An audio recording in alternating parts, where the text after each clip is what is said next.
ఈ పొద్దు రేపట్ల నన్ను అడిగితే నా రీసెర్చ్లో ఇప్పుడు రాబోయే రోజుల్లో స్మార్ట్ టీచింగ్ని అవసరం, స్మార్ట్ ట్రావెల్ అవసరం.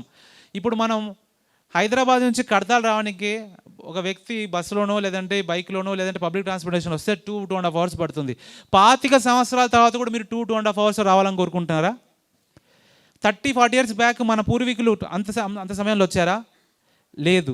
నాకు గుర్తుంది, మా తాతగారు వాళ్ళు చెప్పేవారు, ఒక ఊరు నుంచి హైదరాబాద్ లాంటి ప్రాంతానికి వెళ్ళాలంటే ఎడ్ల బండి కట్టుకుని పోయేటోళ్ళు వాళ్ళు అప్పట్లో. నేను చెప్తుంది 70 ఇయర్స్ బ్యాక్ సంగతి చెప్తున్నాను నేను మీకు. వాళ్ళకి రోజులు పట్టేటివి, సర్ది కట్టుకుని పోయేటోళ్ళు.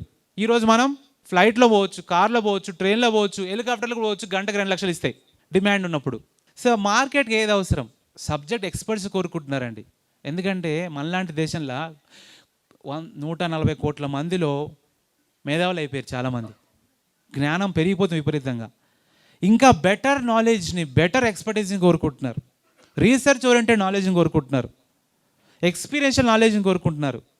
విదేశాల్లో ఉదాహరణకి హైదరాబాద్ లాంటి ప్రాంతంలో పనిచేసిన సగటు టీచర్ యొక్క జీతం 30-35 వేలు అవుతే, అదే యునైటెడ్ కింగ్డమ్ లేదా లండన్లో పనిచేసే వ్యక్తికి ఇచ్చే జీతం 5-6 రెట్లు ఎక్కువ ఉంటుంది. అక్కడ ఎందుకు అంత ఎక్కువ ఆఫర్ చేస్తారు, ఇక్కడ ఎందుకు ఇంత తక్కువ ఆఫర్ చేస్తారు? అక్కడ డిమాండ్ వచ్చింది. అవి డెవలప్డ్ నేషన్స్ అవడంతో అనేక దేశాల నుంచి వచ్చి అక్కడ వాళ్ళు పోటీ నెలకొల్పారు. సో రానున్న పోటీ ప్రపంచంలో మనం నిలదొక్కడం అవసరం ఉంది. ఇది మనలో చాలామందికి ఇష్టం ఉండొచ్చు. మనం కెరీర్ ఎట్లా ఎంచుకోవచ్చు, మన వృత్తిని ఎలా ఎంచుకోవచ్చు అంటే రెస్పాన్సిబిలిటీ ఆధారంగా ఎంచుకోవచ్చు.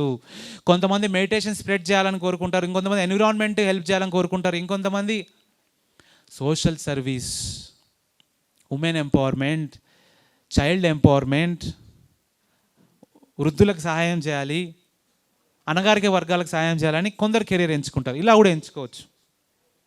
తర్వాత ఫ్యూచర్లో ఏది గ్రోత్ ఉంటుంది, ఇది నేను రీసెర్చ్ చేశానండి. అప్గ్రేడ్ అనే వెబ్సైట్లో పెట్టడం జరిగింది. వాళ్ళు top 25 paid jobs, top jobs ఇవి అంటే ఎక్కువ శాలరీ వస్తున్న జాబ్స్ ఏవంటే ఇవి మన దేశంలో. ఇప్పుడు కొన్ని చూడవచ్చు మీరు, పైలట్, ఐటీ ఇంజనీర్స్, ఎక్కువ పేమెంట్ వచ్చే జాబ్స్ అనమాట ఇవన్నీ.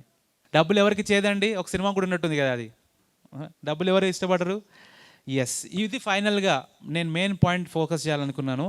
సో మన కెరియర్ని లైకింగ్ ద్వారా, అంటే మన ఇంట్రెస్టెడ్ ఏరియా ద్వారా సెలెక్ట్ చేసుకోవచ్చు, స్ట్రెంత్ ద్వారా సెలెక్ట్ చేసుకోవచ్చు, future demand, market growth, need select చేసుకోవచ్చు. కానీ అన్నిటికంటే ఇంపార్టెంట్ విషయం మైండ్ సెట్ ఆధారంగా సెలెక్ట్ చేసుకోవాలండి. మీలో చాలా స్కిల్ ఉండవచ్చు, చాలా నాలెడ్జ్ ఉండవచ్చు, కానీ మీరు మనుషులతో కలిసి పనిచేసే స్వభావం లేదు అనుకోండి, మీరు టీచర్ ఎలా అవ్వగలుగుతారు? You can't spend your time with people because you don't like people. How can you be a successful teacher? మీకు విపరీతమైన ఐటీ స్కిల్ ఉంది, కానీ మీరు ఎక్కువ అవర్స్ కుర్చీలో కూర్చొని చేసే యాటిట్యూడ్ లేదు మీకు. మీరు ఒక ఎక్సలెంట్ క్రికెటర్, కానీ మీరు మూడు ఉన్నప్పుడే బ్యాటింగ్ చేస్తారు లేదా బౌలింగ్ చేస్తారు. మీరు ఒక ఎక్సలెంట్ రీసెర్చర్, కానీ అమావాస్యకో పౌర్ణమికో నిద్రలేస్తారు. సో మన మైండ్ సెట్ ఆధారంగా కూడా మన కెరీర్ ఎంచుకోవాలి. ఉదాహరణకి మనం నలుగురితో కలిసి ఉండాలి అనుకున్నప్పుడు ఆ జాబ్ సెలెక్ట్ చేసుకోవాలి. సేల్స్ లాంటి జాబ్స్ కానివ్వండి, లీడర్షిప్ జాబ్స్ కానివ్వండి, మేనేజర్ రోల్స్ కానివ్వండి, ఇవి సెట్ అవుతాయి. అలా కాదు, మనం ఒంటరిగా జాబ్ చేయాలనుకుంటున్నాం, రీసెర్చ్ ఓరియంటెడ్ జాబ్స్ హెల్ప్ అవుతాయి మనకి, analyst kind of jobs help అవుతాయి, స్టాటిస్టిక్స్ కైండ్ ఆఫ్ జాబ్స్ పడతాయి. ఇప్పుడు సెఫాలజిస్టులు వీళ్ళందరూ అనలిస్ట్ ఉంటారు చూసారా, అవే అనమాట. అండ్ మనం ఛాలెంజింగ్ మైండ్ సెట్ ఉందా, అడ్వెంచరస్ మైండ్ సెట్ ఉందా, అడాప్టబులా, ఈజీ గోయింగా, ఫ్రెండ్లీ నేచరా, క్రియేటివా, లెర్నింగ్ యాటిట్యూడ్ ఉందా, దాన్ని బట్టి కూడా మనం కెరీర్ ఎంచుకోవాలి. ఒక కెరీరే కాదు, పార్ట్నర్ని కూడా మైండ్ సెట్ బట్టి ఎంచుకోవాలి. Marriage is also 100% related with mindset. Cinema తారలో కోట్లు ఉన్నాయి వాళ్ళ దగ్గర, ఇల్లు బోలెడ్ ప్రాపర్టీస్ ఉన్నాయి, ఎందుకు పెళ్లి చేసుకోవట్లేదు వాళ్ళు?